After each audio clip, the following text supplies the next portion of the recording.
In our memory, these names are monuments. They are the black artists whose mesmerizing voices and screen talents rewrote our community's history. We cried and laughed with them, proudly placing their portraits on the altars of our pride. But have you ever wondered, behind the spotlight, when the applause fades into a distant echo, who did these icons truly become? The truth is rarely as radiant as a gold trophy or a platinum record. Their talent and power were not used for service, but as a twisted tool to trample the dignity and lives of others. You will shudder to see a stage tyrant forcing young musicians to be living targets under live gunfire to keep the beat. An artist recording the sobs of women as background music for his meals, or a famous director strangling an actress into unconsciousness just to capture the gaze of someone near death. These are the scars of humanity, skillfully hidden behind the magnificent velvet curtains we worship. Today, we won't speak of records. We will peel back the layers of time to face the most horrific corners never revealed behind the pinnacle of fame. 13 black celebrities who were, in reality, the most depraved deviants in Hollywood history. 1. James "Son" Ford Thomas, art from the graves of Leland. Among the names celebrated as folk artists in the Mississippi Delta during the 1960s, James "Son" Ford Thomas emerged as a chilling testament to depravity, skillfully hidden under the guise of art. In the town of Leland, Thomas was not only famous for his mournful blues guitar, but also held a somber position of power, the local gravedigger and undertaker. At this fragile boundary between life and the grave, where the scent of damp earth met the wail of the music, a morbid deviance took root, transforming this man into a ruthless usurper of the dead. We're standing inside the home of James Thomas, one of the most mentally disturbed musicians I've ever known. Exploiting his exclusive access to those who had just departed this life, Thomas turned the sacred ritual of burial into a loathsome selection process for his sculpting materials. Behind the doors of damp wooden shacks along the Yazoo River, a darkness of character began to fester, using the facade of sculpture to mask a corrupted conscience. James did not merely use clay to shape lifeless forms. His deviance reached its peak when he molded earth around real human teeth and tufts of hair, still holding the chill of the corpses he had surreptitiously harvested. These statues possessed a grotesque lifelikeness, turning Thomas's workspace into a prison for stolen fragments of the human body. To normalize this behavior before the art world, Thomas constructed a spiritual cover, claiming it was his way of holding on to the souls of the deceased. Yet, behind this seemingly humane philosophy lay the stark exposure of a warped persona, a man who transformed art into a form of possessive burial.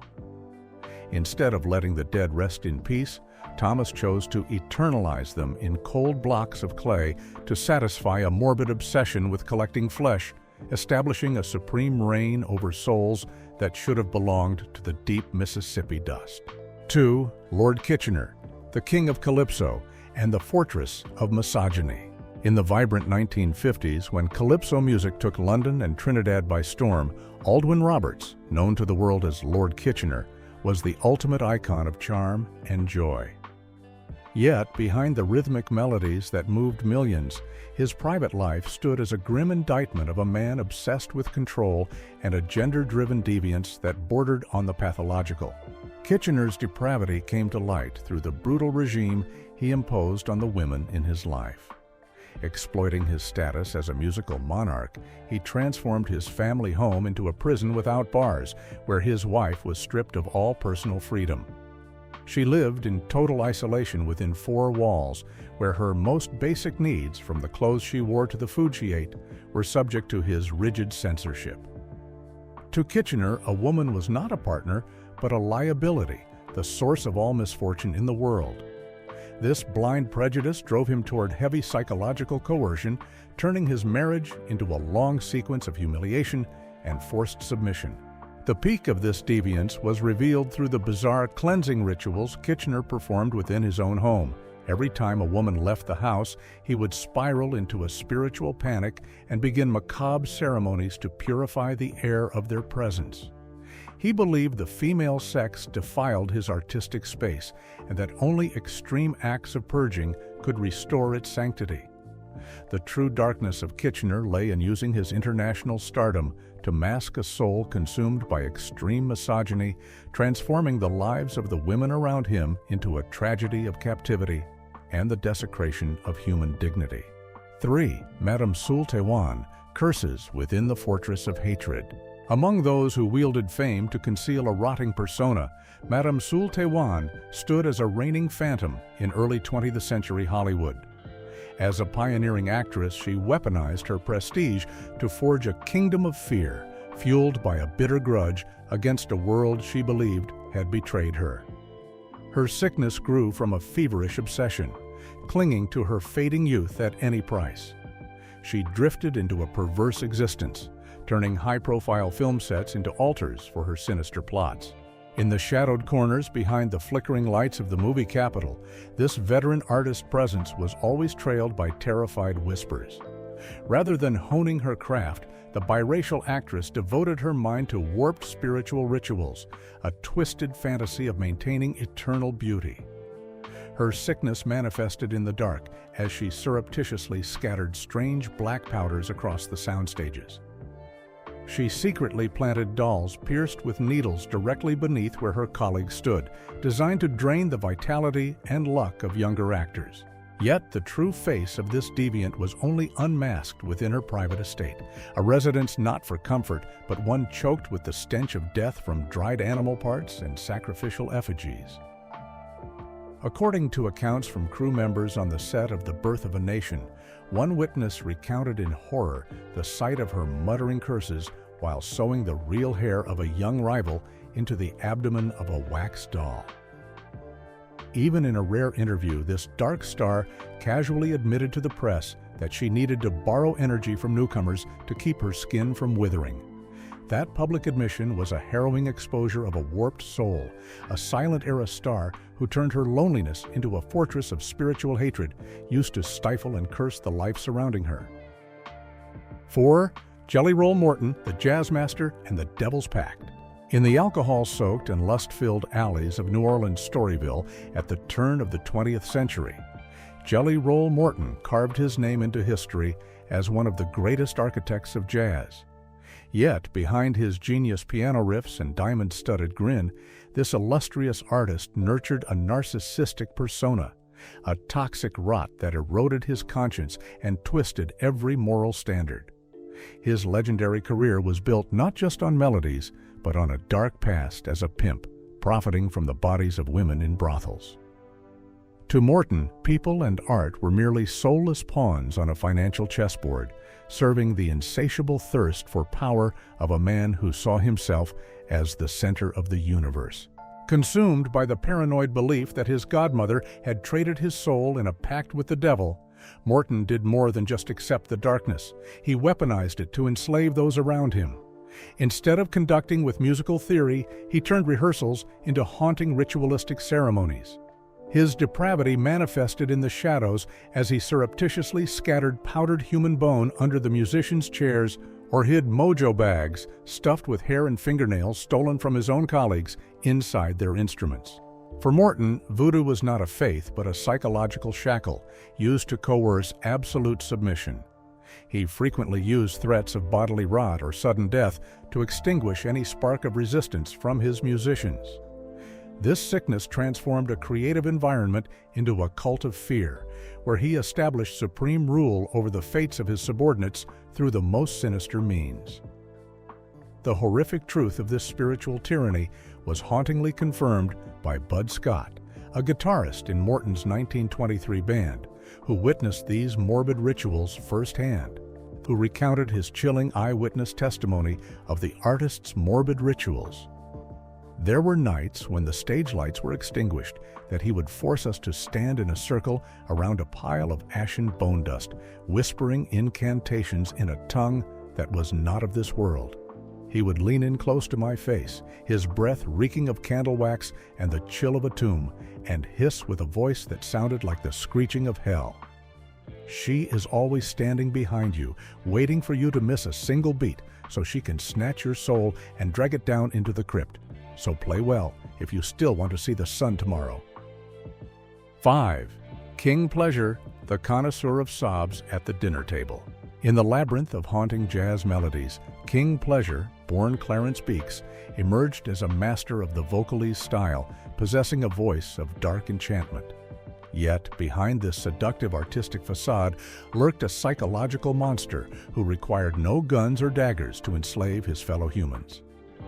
Pleasure inhabited a paranoid world, deluding himself into believing that the frequencies emitted from his throat were a supernatural power, capable of breaking the will and restructuring the very brain of any woman in his sights. He forced his lovers to sit as motionless as wooden statues, entombed in thick darkness for hours on end.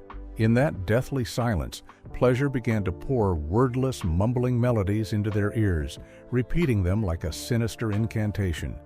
This was not music. It was an auditory invasion aimed at brainwashing, erasing the victim's persona to replace it with unconditional submission. But the peak of his depravity was how he harvested pain to feed his narcissistic ego. Pleasure frequently used the most cruel insults to crush the self-esteem of his partners, then recorded their agonizing screams and desperate pleas, turning their shattered spirits into a spice for his daily life. During every meal, instead of vibrant jazz, he played back the tapes filled with his victims sobbing. He leisurely chewed his food while his ears feasted on the sound of souls being torn apart, regarding it as the perfect background music to stimulate his morbid euphoria. I was forced to sit motionless, watching him leisurely chew a piece of blood-soaked steak while my ears were tortured by recordings of my own desperate wailing. The most sickening realization was looking into his ecstatic eyes and knowing I was no longer a human being to him. I was merely live music, being torn apart and devoured right there at the dinner table. 6. Sweet Daddy Grace, the merchant of salvation and the empire of fanaticism. In the shadows of poverty and despair that gripped the Black American community in the early 20th century, Sweet Daddy Grace erected a kingdom of faith warped by pragmatic desires. Instead of offering spiritual solace, the leader of the United House of Prayer for All People operated a deviant financial blood-sucking machine. For this legend, salvation lay not in the Bible, but was packaged in bars of soap, tubes of toothpaste, or coffee beans bearing his own brand. He transformed sacred faith into a lucrative commodity where congregants were forced to use their final pennies to buy a ticket to heaven from the hands of a morbid, God-peddling fraud. He turned himself into a living ornament, sporting 4-inch fingernails painted in vibrant tricolors and flaunting gaudy suits while looking down upon followers kneeling in the dirt. Mass baptisms using fire hoses on the streets were nothing more than a chilling theater to cement his title as the Black Christ, a self-proclaimed deity holding the keys to the souls of tens of thousands. Behind a $25 million fortune and a network of 350 churches lay a legacy of exploitation and shocking lawsuits. Grace built his throne upon the blindness of the destitute, making himself a symbol of moral decay in the name of religion. The true face of this deviant was unmasked by the furious outcry of a ruined victim. He isn't a pastor, he is a pimp, using the Lord's name to rape our faith and strip the pockets of the poor. 7. Sly Stone, the jailer in the Fortress of Silence. Sly Stone, the renowned leader of Sly and the family Stone, transformed his peak years into an experiment in moral decay. Instead of enjoying his glory, he chose to turn his mansion into an isolated prison. There, Stone bred a pack of vicious dogs to guard the premises and intimidate anyone under his authority. The true depravity of this artist lay not in physical violence, but in a more sophisticated weapon: toxic silence. Stone frequently imposed an extreme form of psychological torture by locking relatives or partners in pitch-black rooms for days. The only rule was absolute silence. Through a small crack, Stone would stand outside like a morbid observer, relishing the utter panic etched on his victims' faces. His deviance reached a disgusting peak when he deliberately placed trays of maggot-infested food or fragile, noisy objects near the captives, merely waiting for the slightest mistake. He enjoyed turning his living space into an auditory graveyard, where even a heavy breath became a crime. When a victim could no longer endure the strain and screamed in terror, Stone would not intervene. He simply stood outside, laughing with satisfaction, recording the rhythm of a human being's breakdown as if observing a laboratory specimen. This depraved nature was unmasked by his former wife, Kathy Silva, who filed for divorce in 1974 after only 4 months of marriage. In the shocking court documents that followed, she described with horror the rot within her superstar husband's character. He treated us like animals whose voices had been castrated. He locked me in deadly darkness to sniff the scent of fear radiating from my body, then casually absorbed that brokenness like an aphrodisiac for his sick brain. 8. Clarence Gatemouth Brown, the tyrant of the firing line. In the world of Clarence Gatemouth Brown, music was not written in ink. It was etched in fear and gunpowder. Behind the facade of a multi-talented artist, Brown concealed a monstrous ego. He was obsessed with collecting lethal weapons, but instead of displaying them in glass cases, he used them as whips to train his band. His deviance crossed into pure depravity as he transformed young musicians, souls of pure artistic intent, into living targets in sick games of life and death right inside the rehearsal room. Under Brown's hand, the creative space became a scorched arena. He forced musicians to stand as still as backdrops while he threw knives or fired bullets mere inches from their bodies. To Brown, the whistle of metal tearing through the air and the acrid stench of gunpowder were not threats. He called them a purification ritual to cleanse weakness. His sickness reached its peak in his belief that the rhythm of jazz must be maintained by the vibration of a loaded gun right on stage. The black muzzles of his firearms were frequently aimed directly at his musicians' feet. They performed in absolute terror. A single wrong note could cost them their ability to walk. Brown watched with relish as cold sweat dripped from his colleagues onto the floor. To him, this was the catalyst for perfect music, art molded from the trembling of those facing death. Every performance under this tyrant was a suspended execution. Brown savored his absolute mastery over the fragile line between life and death for those beneath him. This cruel nature was unmasked by the accusation of a young drummer in the late 1950s. He used the barrel of a gun to nail fear into our souls. Every time I swung my drumstick, it was a desperate plea for that deviant not to pull the trigger just to satisfy his mad euphoria. 9. Wilmer Little Axe Broadnax, the warden of the secret cellar. Under the dim amber lights of 1940s jazz clubs and gospel cathedrals, Wilmer Broadnax, known as Little Axe, emerged as a gifted artist with a soaring tenor and a refined, sophisticated presence. Yet, behind the thunderous applause, Little Axe concealed a secret darker than death itself, a cognitive depravity fueled by an obsession with possessing the talents of others by systematically annihilating their self-respect. Broadnax held a morbid theory. The most beautiful voice is only unleashed when an artist is in a state of absolute panic. He frequently coerced his band members into grueling 20-hour rehearsals in total isolation. He would starve them, allowing only a chemical-laced water that slightly parched their throats, designed to push their vocal cords to the brink of collapse. Standing in the shadows, he watched their tremors and recorded the notes squeezed out of their exhaustion, as if harvesting a precious, blood-stained resource. He convinced young singers that they were fundamentally talentless, claiming only his grace could save them from being discarded by society. He forced them into fraudulent debt contracts, shackling them as financial slaves. His deviance was most visible in the relish he took watching gifted artists kneel and beg for the permission to sing, viewing his control over their careers and very livelihoods as an aphrodisiac for his warped ego. After Broadnax passed away, a secret cellar was discovered, filled with clandestine recordings, not of music but of heated arguments, desperate weeping, and rehearsals saturated with humiliation. He listened to these tapes repeatedly every night as a form of entertainment. The truth of Broadnax's private life remains a haunting dossier of how absolute power can transform an artist into a psychological predator, turning the agony of his fellow man into the fuel for his reign of terror. 10. Big Maybelle, the Poisonous Mother, and the White Shackles. In the Cathedral of the Blues, Big Maybelle reigned like a goddess, possessing a massive physical presence and a voice capable of shattering the most hardened souls.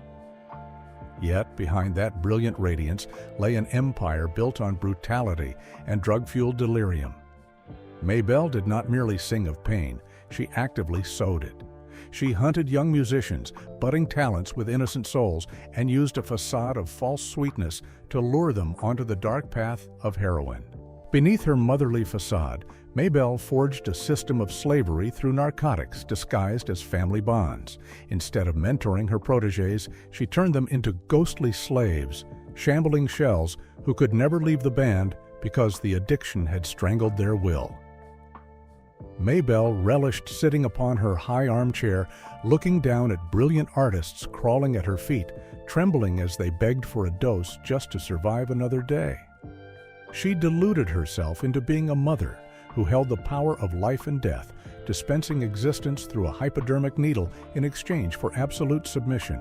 11. Oscar Micheaux, the extorter of pain through the lens. In the annals of cinema, Oscar Micheaux is honored as a pioneer, the first black director to pave the way for the seventh art. But behind those classic black and white reels lies a brutal truth. Micheaux was a tyrant obsessed with power and absolute submission. On his sets, art was not born of inspiration. It was wrung from flesh and blood. Micheaux possessed a warped persona, believing that cinema's truest beauty could only sprout from actual physical agony. The depths of Micheaux's sickness were exposed on the soundstage. To him, actors were not artists, but merely living props, disposable and replaceable. To capture authentic terror and despair, Micheaux did not hesitate to starve his cast for days or force them into genuinely life-threatening stunts without any safety equipment. He stood behind the lens, coldly observing his actors tremble before mortal danger, regarding their utter panic as a masterpiece to be preserved on film. His morbid artistic ambition transformed the studio into a sophisticated torture chamber. He was willing to sacrifice the health and even the lives of his subordinates for a few seconds of valuable footage. This truth was reflected in the horrific experiences of Evelyn Prier, the lead actress in the 1920 masterpiece Within Our Gates. In a climactic scene where the character Sylvia is cornered and nearly assaulted, Dung Hien Tai Don Vi Dang Kevatin Ti Trong Phim, Micheaux refused to use safe staging techniques. Instead, he stood behind the camera like a cold phantom, ordering the male actor to strangle and assault Prier with full force, ignoring her gasping, choked breaths. Years later, in a vulnerable moment, while recalling those horrific memories, Prier uttered a chilling indictment of the devil-hearted director.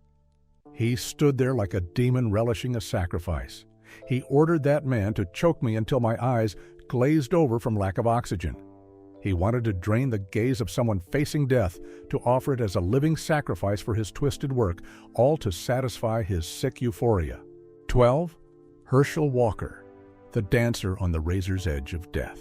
Herschel Walker stepped out from the radiant glare of stadiums where he was worshipped like a Greek god of peerless strength. Yet, beneath those muscles lay a mind fractured into 12 twisted fragments of a soul. In the silent shadows of his lavish mansion, Walker's opponents were no longer gridiron giants. The true enemies were the personalities, tearing him apart from within. The most terrifying among them was an entity called the Warrior, a cold, unfeeling presence that harbored an utter contempt for life itself. The corruption within Walker's soul found its most concrete form through a chilling ritual with the abyss, the game of Russian roulette.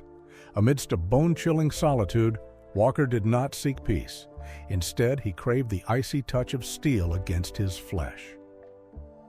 With a single bullet lurking in the cylinder like a caged beast, the legend pressed the muzzle directly to his temple, surrendering his life to the cruel spin of fate.